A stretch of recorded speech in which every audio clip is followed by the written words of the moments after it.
ಆತ್ಮೀಯ ಶಿಕ್ಷಕ ಸ್ಪರ್ಧಾರ್ಥಿಗಳೇ, ಇನ್ನೇನು ನಿಮಗೆ ಆದಷ್ಟು ಬೇಗನೆ ಏನಾಗ್ತದ ರಿಕ್ರೂಟ್ಮೆಂಟ್ ಏನಾಗ್ತದ ಸ್ಟಾರ್ಟ್ ಆಗ್ತದ.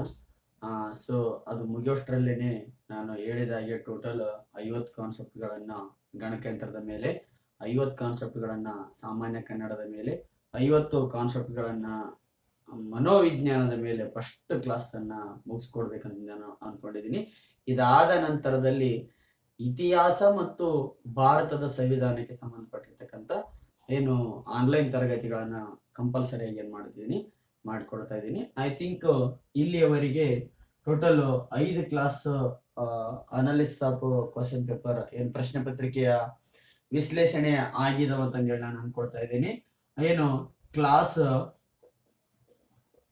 1, ಕ್ಲಾಸ್ 2, ಕ್ಲಾಸ್ 3, ಕ್ಲಾಸ್ 4, ಕ್ಲಾಸ್ 5 ಮುಗಿದಿದವ. ಇದು ಐ ಥಿಂಕ್ ಕ್ಲಾಸ್ 6ನೇದ್ದು ಆಗ್ತಾ ಇದೆ ಅಂತ ಹೇಳಿ ನಾನು ಅನ್ಕೊಳ್ತಾ ಇದ್ದೀನಿ. 5 ಏನಾಗಿದಾವ ಕ್ಲಾಸ್ ಮುಗಿದಿದಾವ. ಇದು 6ನೇ ಕ್ಲಾಸ್ ಆಗ್ಬೋದಲ್ಲ. ಎಲ್ಲ ತರಗತಿಗಳು ಆನ್ಲೈನ್ ತರಗತಿಗಳು ನಿಮಗೆ ಅರ್ಥ ಆಗ್ತಾ ಇದಾವೆ ಅಂತ ಹೇಳಿ ನಾನು ಭಾವಿಸ್ತಾ ಇದ್ದೀನಿ. ಸೊ ಅದು ಅರ್ಥ ಆಗ್ತಾ ಇದಾವ ಇಲ್ಲ ಅಂತ ಹೇಳಿ ನೀವು ಕಮೆಂಟ್ಸ್ ಮಾಡುವುದರ ಮೂಲಕ ಏನಾಗ್ತದ ಅದು ಇನ್ನು ಏನಾದ್ರು ಚೇಂಜ್ ಮಾಡ್ಕೊಳ್ಬೇಕಾದಂತ ಸಂದರ್ಭದಲ್ಲಿ ಚೇಂಜಸ್ ಅನ್ನ ಮಾಡ್ಲಿಕ್ಕೆ ಪ್ರಯತ್ನ ಪಡ್ತೀನಿ. So I think according to my knowledge ಇದು final way is it right. ಒಂದು ವಿಷಯವನ್ನು ಕುರಿತು especially computer it is on technical subjects, ನಿಮ್ಗೆಲ್ಲರಿಗೂ ಗೊತ್ತಿರುವ ಹಾಗೆ ತಾಂತ್ರಿಕ ವಿಷಯ ಆಗಿರೋದ್ರಿಂದ ಸ್ವಲ್ಪ ಟರ್ಮಿನಾಲಜಿಗಳು ಏನಾಗಿರ್ತಾವ ಕಠಿಣವಾಗಿರ್ತಾವ, ಅರ್ಥ ಮಾಡ್ಕೊಳ್ಬೇಕು. ಕ್ಲಿಯರ? ಇದು 6ನೇ ಕ್ಲಾಸ್ ಆಗಿರ್ತದ. ಸೊ ಟೋಟಲ್ ಆಗಿ 5 ತರಗತಿಗಳಲ್ಲಿ ಡಿಸ್ಕಸ್ ಮಾಡಿದಾಗೆ ಇವತ್ತು ಇನ್ನೊಂದು ಇಂಪಾರ್ಟೆಂಟ್ ಕಾನ್ಸೆಪ್ಟ್ ಅನ್ನ according to your examination purpose ಮಾತಾಡ್ತಾ ಹೋಗ್ತೀನಿ, ಡಿಸ್ಕಸ್ ಮಾಡ್ತಾ ಹೋಗ್ತೀನಿ. ಪ್ರಶ್ನೆಗಳನ್ನ ಸ್ಟಾರ್ಟ್ ಮಾಡ್ತೀನಿ. ಪ್ರಶ್ನೆ ಒಂದು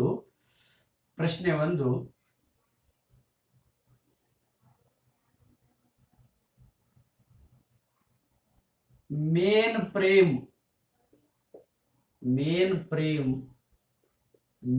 ಫ್ರೇಮ್ ಗಣಕಯಂತ್ರಗಳ ವೇಗವನ್ನು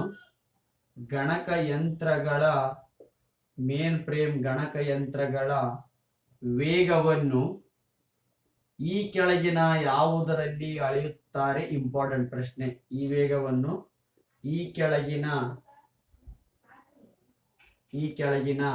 ಯಾವುದರಲ್ಲಿ ಅಳೆಯುತ್ತಾರೆ? ಆಯ್ಕೆಗಳನ್ನು ಕೊಡ್ತೀನಿ ನೋಡ್ರಿ.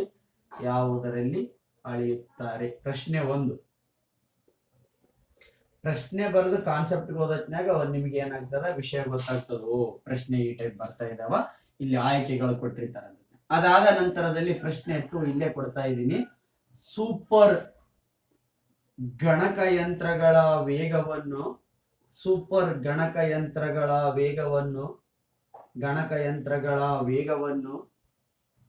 ವೇಗವನ್ನು ಈ ಕೆಳಗಿನ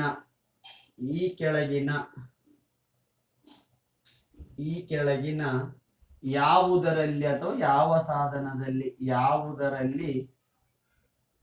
ಅಳೆಯುತ್ತಾರೆ? 2 ಟೈಪ್ ಪ್ರಶ್ನೆ ಇಂಪಾರ್ಟೆಂಟ್. ಫಸ್ಟ್ ಸಾಧನಗಳಲ್ಲಿ.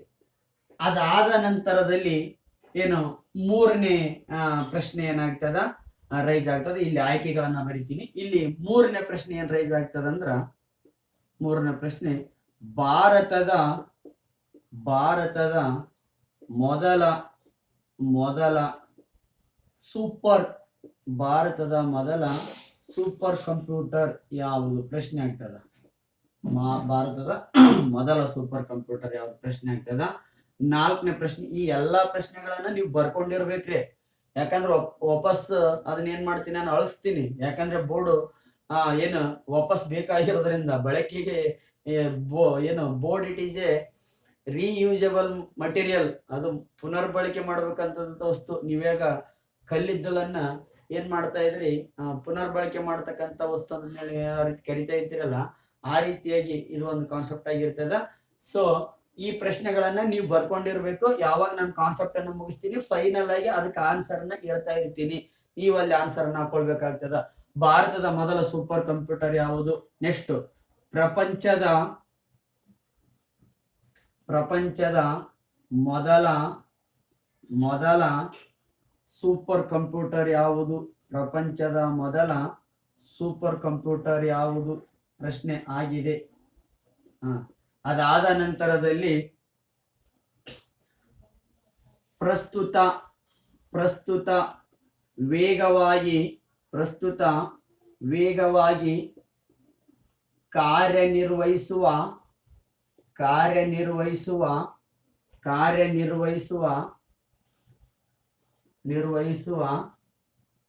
ಸೂಪರ್ ಕಂಪ್ಯೂಟರ್ ಯಾವುದು? ಪ್ರಶ್ನೆ. ಎಸ್ ಸಿ ಅಂದ್ರೆ ಸೂಪರ್ ಕಂಪ್ಯೂಟರ್.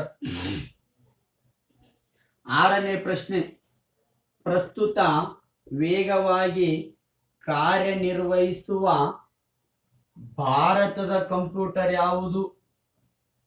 ಭಾರತದ ಸೂಪರ್ ಕಂಪ್ಯೂಟರ್ ಯಾವುದು? ಟೋಟಲ್ 6 ಪ್ರಶ್ನೆಗಳಾದವು. ಅದಾದ ನಂತರದಲ್ಲಿ ಭಾರತದ ಮೊದಲ ಸೂಪರ್ ಕಂಪ್ಯೂಟರ್ ಯಾವುದು? ಪ್ರಪಂಚದ ಮೊದಲ ಸೂಪರ್ ಕಂಪ್ಯೂಟರ್ ಯಾವುದು? ಪ್ರಸ್ತುತ ವೇಗವಾಗಿ ಕಾರ್ಯನಿರ್ವಹಿಸುವ ಸೂಪರ್ ಕಂಪ್ಯೂಟರ್ ಯಾವುದು?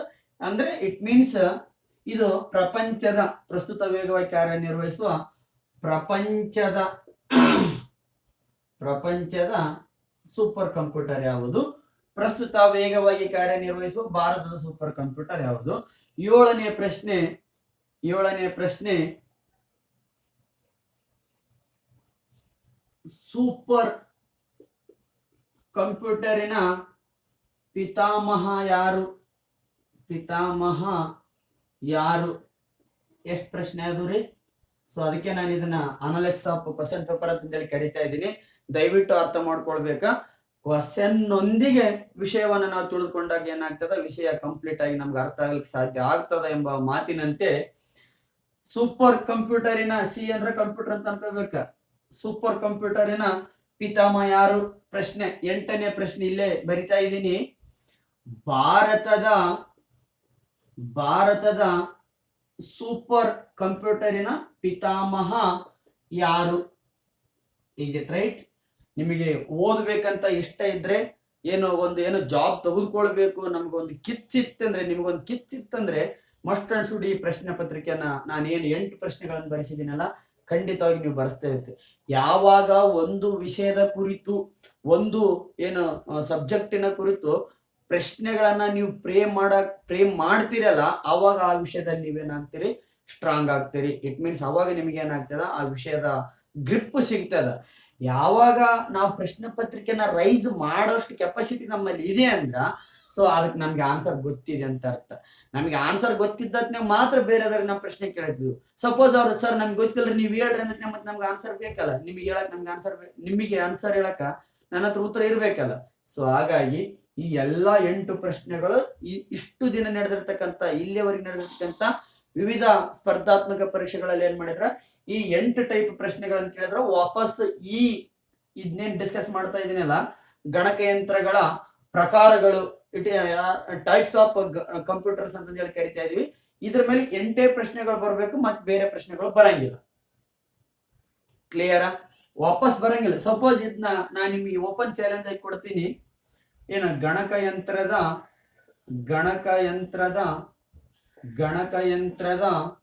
ವಿಧಗಳು, ಟೋಟಲ್ 5 ವಿಧಗಳು ಬರ್ತಾವ. ಆ 5 ವಿಧಗಳ ಮೇಲೆ ಬೇರೆ ಯಾವ್ದಾದ್ರು ಪ್ರಶ್ನೆ ಕೇಳಿದಾನ ನನಗೆ ತೋರಿಸ್ಬೇಕಾರೆ ಕಮೆಂಟ್ಸ್ ಮಾಡ್ರಿ ನೀವು. ಇಲ್ಲಾಂದ್ರೆ ಡಿಸ್ಕ್ರಿಪ್ಷನ್ ಬಾಕ್ಸ್ ಅಲ್ಲಿ ನಂದು ವಾಟ್ಸಪ್ ನಂಬರ್ ಇರ್ತದ, ಅದಕ್ಕೆ ಬೇಕಾದ್ರೆ ನೀವು ಒಂದು ತೆಗೆದು ಹಾಕ್ರಿ, ನೋಡೋಣ, ಚಾಲೆಂಜ್ ಮಾಡ್ತೀನಿ. ಈ 8 ಟೈಪ್ ಪ್ರಶ್ನೆಗಳನ್ನ ಕೇಳಬೇಕು, ವಾಪಸ್ ಕೇಳಕ್ ಆಗಂಗಿಲ್ಲ. ಸೊ ಇಷ್ಟ ಆಗಿರ್ತದ. 1ನೇ ಪ್ರಶ್ನೆ, ಮೇನ್ ಫ್ರೇಮ್ ಗಣಕಯಂತ್ರಗಳ ವೇಗವನ್ನ ಈ ಕೆಳಗಿನ ಯಾವುದರಲ್ಲಿ ಅಳೆಯುತ್ತಾರ? ಸೂಪರ್ ಗಣಕಯಂತ್ರಗಳ ವೇಗವನ್ನ ಈ ಕೆಳಗಿನ ಯಾವುದರಲ್ಲಿ ಅಳೆಯುತ್ತಾರ? ಭಾರತದ ಮೊದಲ ಸೂಪರ್ ಕಂಪ್ಯೂಟರ್ ಯಾವುದು? ಪ್ರಪಂಚದ ಮೊದಲ ಸೂಪರ್ ಕಂಪ್ಯೂಟರ್ ಯಾವುದು? ಪ್ರಸ್ತುತ ವೇಗವಾಗಿ ಕಾರ್ಯನಿರ್ವಹಿಸುವ ಪ್ರಪಂಚದ ಸೂಪರ್ ಕಂಪ್ಯೂಟರ್ ಯಾವುದು? ಪ್ರಸ್ತುತ ವೇಗವಾಗಿ ಕಾರ್ಯನಿರ್ವಹಿಸುವ ಭಾರತದ ಸೂಪರ್ ಕಂಪ್ಯೂಟರ್ ಯಾವುದು? ಸೂಪರ್ ಕಂಪ್ಯೂಟರ್ನ ಪಿತಾಮಹ ಯಾರು? ಭಾರತದ ಸೂಪರ್ ಕಂಪ್ಯೂಟರ್ನ ಪಿತಾಮಹ ಯಾರು? ಪ್ರಶ್ನೆ ಆಗ್ತದ. ಈ 1, 2ನೇ ಪ್ರಶ್ನೆ ಮಾತ್ರ ಆಯ್ಕೆಗಳನ್ನು ಕೊಡ್ತಾ ಇದ್ದೀನಿ. ನೋಡ್ರಿ ಆಯ್ಕೆಗಳಾಗ್ತಿದೆ ನೋಡೋಣ.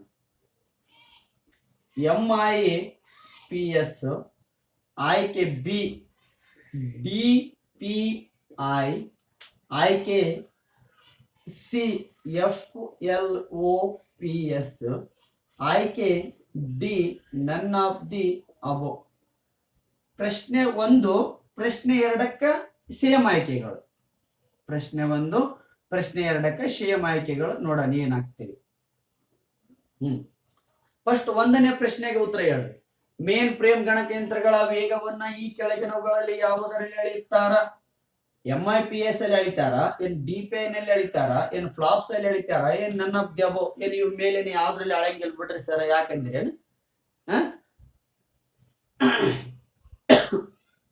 ಅಳಿತಾರ್ರಿ. ಇದ್ರಲ್ಲಿ ಒಂದು ಸಾಧನ ಐತಿ, ನಾ ಹೇಳ್ಬಿಡ್ತೀನಿ ನೋಡ್ರಿ ಆನ್ಸರ್. ಮೇನ್ ಫ್ರೇಮ್ ಗಣಕಯಂತ್ರಗಳ ವೇಗವನ್ನ MIPS ಅಲ್ಲಿ ಅಳಿತಾರ. ಮೇನ್ ಫ್ರೇಮ್ ಗಣಕಯಂತ್ರಗಳ ವೇಗವನ್ನ MIPS ಗಳಲ್ಲಿ ಅಳತೆ ಮಾಡ್ತಾರ. Is it right? ಹಾಗಾದರೆ ಸೂಪರ್ ಗಣಕಯಂತ್ರಗಳ ವೇಗವನ್ನ ಈ ಕೆಳಗಿನ ಯಾವುದರಲ್ಲಿ ಅಳೆಯುತ್ತಾರ? ಪ್ರಶ್ನೆ. MIPS ಗೊತ್ತಾಯ್ತು, ಮೇನ್ ಫ್ರೇಮ್ ಗಣಕಯಂತ್ರಗಳ ವೇಗವನ್ನ MIPS ಅಲ್ಲಿ ಅಳಿತಾರ. ಅದ್ರ ಫುಲ್ ಫಾರ್ಮ್ ಈ ಕ್ಲಾಸ್ ಸ್ಟಾರ್ಟ್ ಮಾಡ್ತೀನಲ್ಲ ಅದ್ರಲ್ಲಿ ಹೇಳಿಕೊಡ್ತೀನಿ. ಹಾಗಾದರೆ ಸೂಪರ್ ಗಣಕಯಂತ್ರಗಳ ವೇಗವನ್ನ ಫ್ಲಾಪ್ಸ್ ಅಲ್ಲಿ ಅಳತೆ ಮಾಡ್ತಾರ. ಫ್ಲಾಪ್ಸ್ ಅಲ್ಲಿ, ಈಸ್ ಇಟ್ ರೈಟ್? ಫ್ಲಾಪ್ಸ್ ಅಲ್ಲಿ ಏನ್ ಮಾಡ್ತಾರ? ಅಳತೆ ಮಾಡ್ತಾರ. ಇದು ಸೂಪರ್ ಕಂಪ್ಯೂಟರ್, ಇದು main frame computer.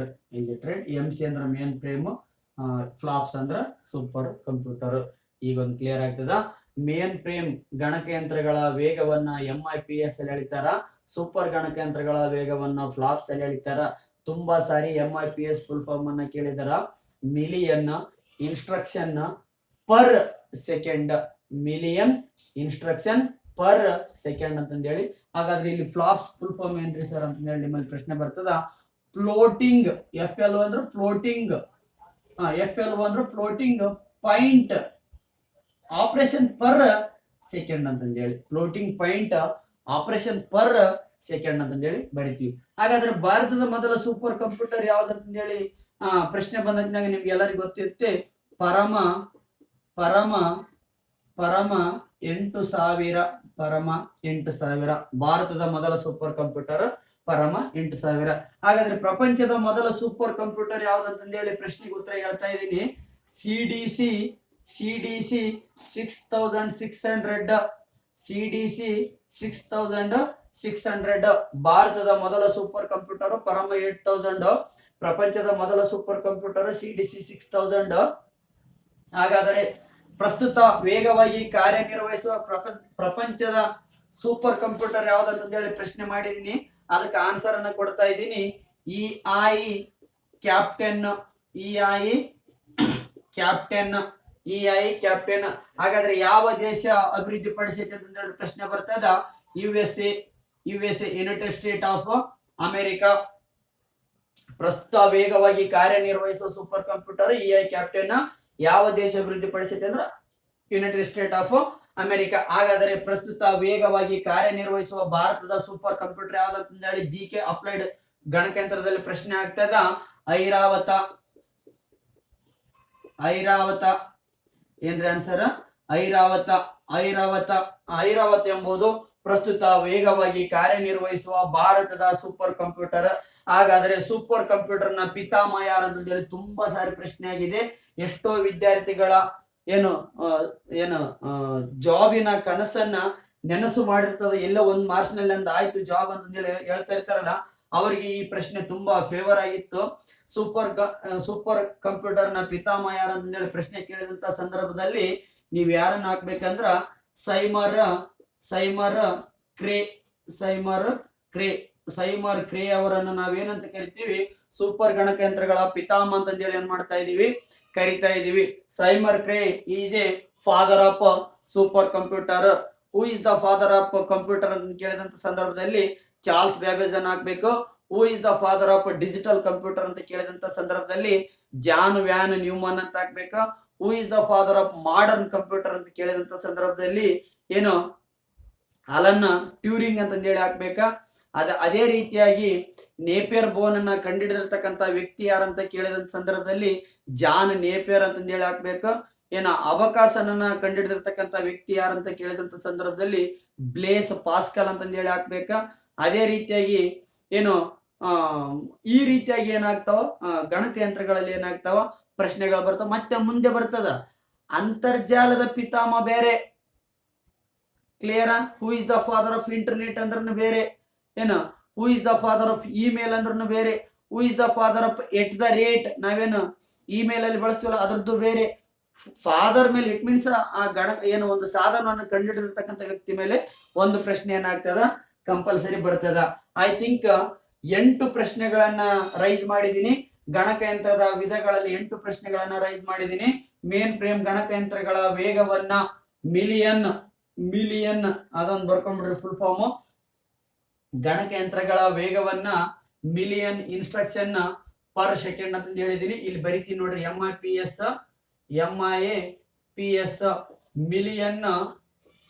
Million instruction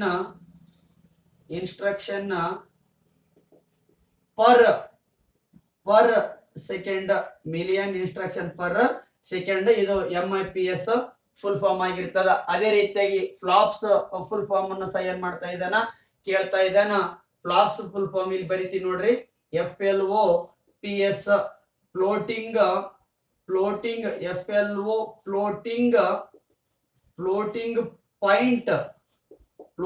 point operation per second. Floating point operation per second ಏನಾಗಿರ್ತದ ಫ್ಲಾಪ್ಸ್ ನ ಫುಲ್ ಫಾರ್ಮ್ ಆಗಿರ್ತದ. ತುಂಬಾ ಸಾರಿ ಏನು ಫುಲ್ ಫಾರ್ಮ್ ಅನ್ನು ಕೇಳಿದಾನ. Floating point operation per second ಅಂತ ಹೇಳಿ ಆಗ್ಬೇಕಾಗ್ತದ. Floating point operation per second ಆಗಿರ್ತದ. ಇಲ್ಲಿ MIPS ಅಂದ್ರ ಮಿಲಿಯನ್ ಇನ್ಸ್ಟ್ರಕ್ಷನ್ ಪರ್ ಸೆಕೆಂಡ್ ಆಗಿರ್ತದ. ಮೇನ್ ಫ್ರೇಮ್ ಗಣಕಯಂತ್ರಗಳ ವೇಗವನ್ನ MIPS ಅಲ್ಲಿ ಅಳಿತೀವಿ. ಸೂಪರ್ ಗಣಕಯಂತ್ರಗಳ ವೇಗವನ್ನ ಫ್ಲಾಪ್ಸ್ ಅಲ್ಲಿ ಅಳಿಕೆ ಮಾಡ್ತೀವಿ. ಅದೇ ರೀತಿಯಾಗಿ ಭಾರತದ ಮೊದಲ ಸೂಪರ್ ಕಂಪ್ಯೂಟರ್ ಯಾವ್ದಂತ ಹೇಳಿ ಕೇಳ್ತಾರ, ಏನು ಪರಮ 8000 ಅಂತ ಹಾಕ್ಬೇಕ. ಅದೇ ರೀತಿಯಾಗಿ ಪ್ರಪಂಚದ ಮೊದಲ ಸೂಪರ್ ಕಂಪ್ಯೂಟರ್ ಯಾವ್ದಂತ ಕೇಳ್ತಾರ, CDC 6000 ಅಂತ ಹಾಕ್ಬೇಕ. ಅದೇ ರೀತಿಯಾಗಿ ಪ್ರಸ್ತುತ ವೇಗವಾಗಿ ಕಾರ್ಯನಿರ್ವಹಿಸುವ ಪ್ರಪಂಚದ ಸೂಪರ್ ಕಂಪ್ಯೂಟರ್ ಯಾವ್ದಂತ ಹೇಳಿ ಕೇಳ್ತಾರ, EI ಕ್ಯಾಪ್ಟನ್ ಅಂತ ಹೇಳಿ ಹಾಕ್ಬೇಕು. EI ಕ್ಯಾಪ್ಟನ್ ಅನ್ನ ಯಾರು ಕಂಡುಹಿಡಿದ್ರ ಅಂತ, ಯಾವ ದೇಶ ಕಂಡುಹಿಡಿದಾರ ಅಂತ ಕೇಳ್ತಾರ, US ಅಂತ ಹೇಳಿ ಹಾಕ್ಬೇಕು. ಪ್ರಸ್ತುತ ವೇಗವಾಗಿ ಕಾರ್ಯನಿರ್ವಹಿಸುವ ಭಾರತದ ಸೂಪರ್ ಕಂಪ್ಯೂಟರ್ ಯಾವ್ದಂತ ಕೇಳ್ತಾರ, ಐರಾವತ್ ಅಂತಂದೇಳಿ ಹಾಕ್ಬೇಕು. ಸೂಪರ್ ಕಂಪ್ಯೂಟರಿನ ಪಿತಾಮಹ ಯಾರಂತ ಕೇಳ್ತಾರ, ಸೈಮರ್ ಕ್ರೇ ಅಂತಂದೇಳಿ ಹಾಕ್ಬೇಕು. ಅದೇ ರೀತಿಯಾಗಿ ಭಾರತದ ಸೂಪರ್ ಕಂಪ್ಯೂಟರ್ನ ಪಿತಾಮಹ ಯಾರಂತ ಕೇಳ್ತಾರ. ಕೊನೆಯ ಪ್ರಶ್ನೆಗೆ ಉತ್ತರ ನಿಮಗೆ ಗೊತ್ತಿದೆ ಅಂತಂದೇಳಿ ಅನ್ಕೊಂಡಿದೀನಿ. ಪಿ ವಿಜಯ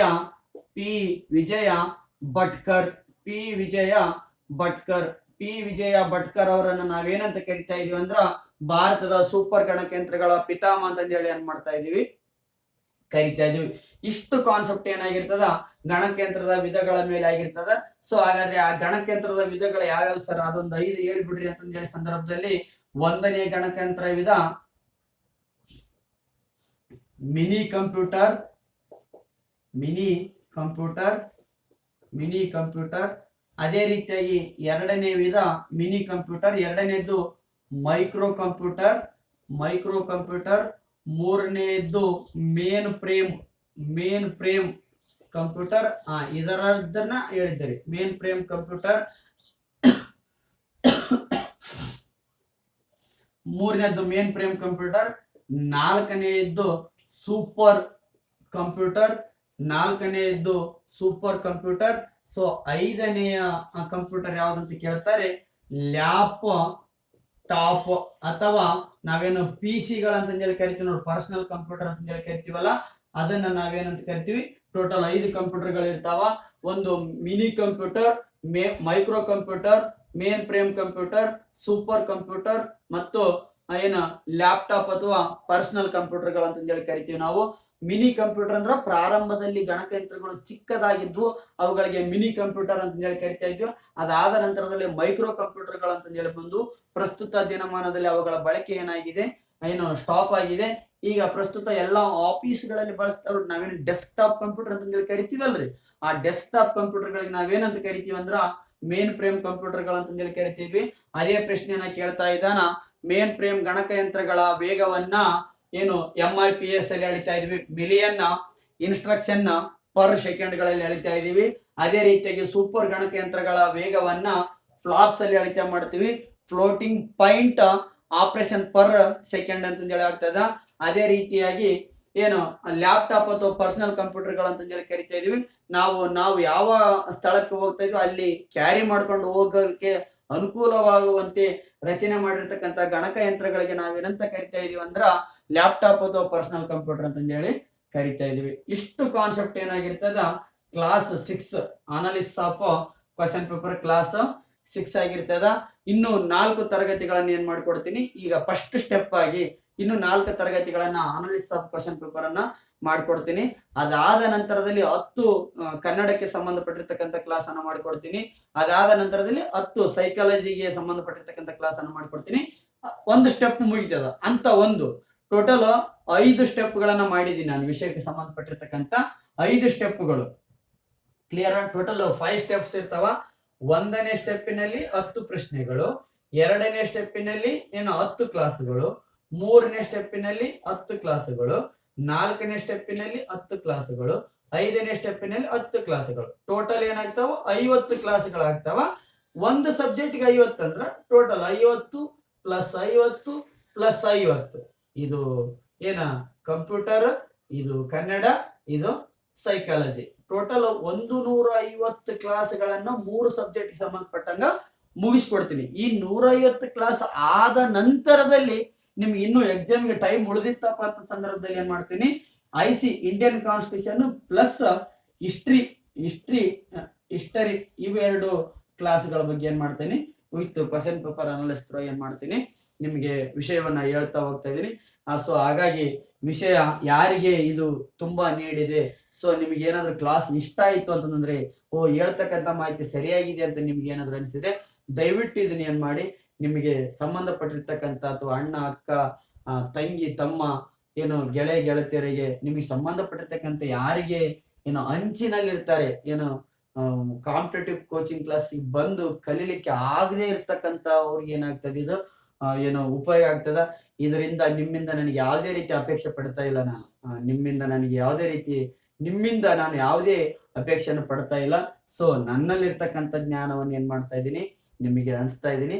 ಆ ಜ್ಞಾನ ಎಂದೋ ಒಂದಿನ ನೀವು ನೌಕರಿಯನ್ನ ತೆಗೆದುಕೊಂಡು ನೆರಳಲ್ಲಿ ಕುಂತು ಊಟ ಮಾಡೋ ಸಂದರ್ಭದಲ್ಲಿ ಈ ತರ ಒಬ್ರು ಸರ್ ಹೇಳಿಕೊಟ್ಟಿದ್ರ ಆ ಪ್ರಶ್ನೆ ಪತ್ರಿಕೆಯಲ್ಲಿ ಬಂತು ಅಂತಂದು ಹೇಳಿ ನೀವು ಎಂದೋ ಒಂದಿನ after that getting your job ನೀವು ಹುದ್ದೆಯನ್ನು ಪಡೆದುಕೊಂಡ ಆದ ನಂತರದಲ್ಲಿ ಒಂದು ನೆನೆಸ್ತಿರಲ್ಲ, ಅದೇ ನನಗೇನಾಗಿರ್ತದ ಶ್ರೀರಕ್ಷೆ ಆಗಿರ್ತದ ಎಂಬ ನುಡಿ ನಮನದೊಂದಿಗೆ ಅವರು ನಮಗಾಗಿ ಏನು ಕೊಟ್ಟಿದ್ದಾರೆ ಅನ್ನೋದಕ್ಕಿಂತ ಅವರಿಗಾಗಿ ನಾವು ಏನು ಕೊಟ್ಟಿದ್ದೇವೆ ಎಂಬುದು ಮುಖ್ಯ ಆಗ್ತದ.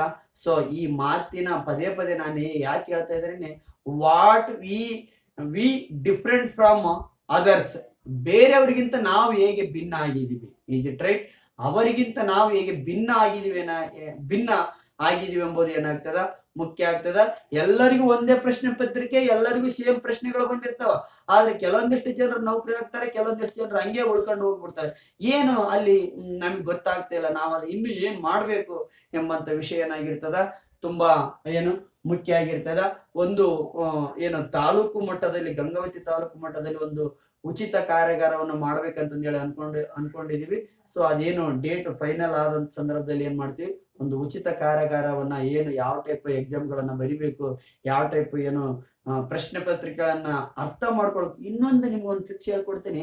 ನೀವು ಎಕ್ಸಾಮ್ ಹಾಲಿಗೆ ಹೋದ್ರೆ 50 ಪ್ರಶ್ನೆಗಳಿಗೆ ಮಾತ್ರ ನಿಮ್ಗೆ ಉತ್ತರ ಗೊತ್ತಿರ್ತದೆ, ಇನ್ನು 50 ಪ್ರಶ್ನೆಗಳಿಗೆ ನಿಮ್ಗೆ ಉತ್ತರ ಗೊತ್ತಿರಲ್ಲ. ಆ ಗೊತ್ತಿರದೇ ಇರ್ತಕ್ಕಂಥ 50 ಪ್ರಶ್ನೆಗಳಲ್ಲಿ 25 ಪ್ರಶ್ನೆಗಳನ್ನ ಯಾವ ರೀತಿಯಾಗಿ ಸರಿ ಮಾಡ್ಕೊಳ್ಬೇಕು ಅನ್ನೋದೇ ಕೆಲವೊಂದಿಷ್ಟು ಟ್ರಿಕ್ಸ್ ಗಳು ಇರ್ತಾವ. ಅಂತ ಟ್ರಿಕ್ಸ್ ಗಳನ್ನ ಉಚಿತ ಕಾರ್ಯಾಗಾರದಲ್ಲಿ ನಡೆಸ್ಬೇಕಂತ ಹೇಳಿ ಅನ್ಕೊಂಡಿದ್ವಿ. ನಿಮ್ಮೆಲ್ಲರ ಅಪೇಕ್ಷೆ ಮೇರೆಗೆ ಅದೇನಾದ್ರು ಓಕೆ ಅಂತಂದ್ರೆ ಬಿಫೋರ್ ಎಕ್ಸಾಮಿನೇಷನ್ ಒಂದು ಉಚಿತ ಕಾರ್ಯಾಗಾರವನ್ನ ಮಾಡ್ತಕ್ಕಂಥ ಕಾರ್ಯವನ್ನ ಮಾಡ್ತೀನಿ ಎಂಬ ಮಾತನ್ನು ಹೇಳುತ್ತಾ ಅದಕ್ಕೆ ನಿಮ್ಮೆಲ್ಲರ ಸಹಕಾರ ಇರ್ಲಿ ಎಂಬ ಆಶಯದೊಂದಿಗೆ ಇಂದಿನ ಆನ್ಲೈನ್ ಸೆಷನ್ ಅನ್ನ ಮುಗಿಸ್ತಾ ಇದ್ದೀನಿ. I wish you all the best. Thank you.